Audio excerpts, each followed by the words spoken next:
I studied philosophy in college, and I had a class, Chinese philosophy, taught by a guy who escaped Tiananmen Square. And it was a really intense class, and he kind of introduced us to everything, like the basic tenets of every belief that's ever been. And I walked away from it going, if I treat everybody the way I want to be treated, I've covered every base. Everything, yeah. You know, we kind of, we're yoga people, so we fell into the everybody is God thing, and you respect everybody at that level.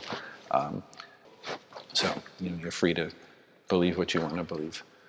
But as long as you're treating people the way you want them to treat you, you're probably doing the right thing. In Buddhism, it's only logical to do that, because everything else has a consequence. So actually, everyone talks about karma, and the goal for a highly realized, enlightened being is actually not to have good karma or bad karma, is to have no karma. So all the good, they do constant good deeds, but when they do them, their intention is to dedicate the merit.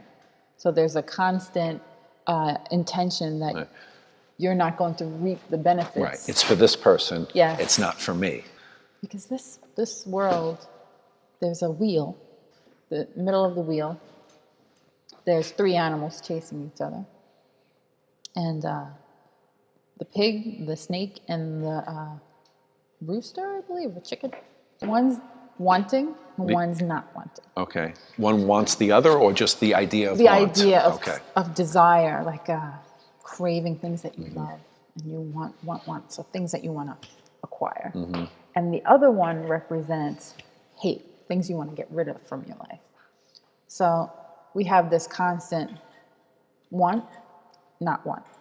And every bit of our suffering in the world comes from that, give me that, get that away. So we're constantly, almost like the way we're breathing, oh, I want this would be great, and that would be bad. I want to get rid of that, And the pig represents delusion, and both of those actually come from delusion. So they say that the pig is the one that causes the snake and the rooster.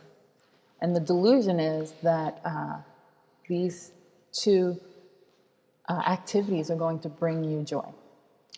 And in fact, everything that you acquire is going to dissolve eventually, and everything that you try to push away will eventually return in another form, and time doesn't really exist. I've been learning a little about that. So, from our limited perspective right now, we have time, but if you kind of pull back and look at our lives, we're not going to last. This building is just going to crumble everything. So that impermanence that is a huge tenet in the Buddhist philosophy.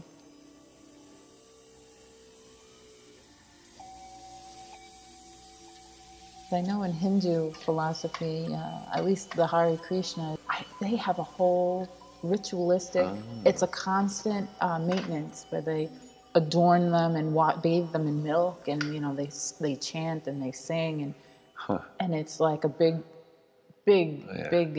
part of their belief to constantly adorn them, and they're not considered statues, actually. They're considered living beings. Considered living beings. Right. But yeah, it's very interesting, the history of this place. But that adds to the kind of private feel. We have this smaller space with these brilliant artifacts.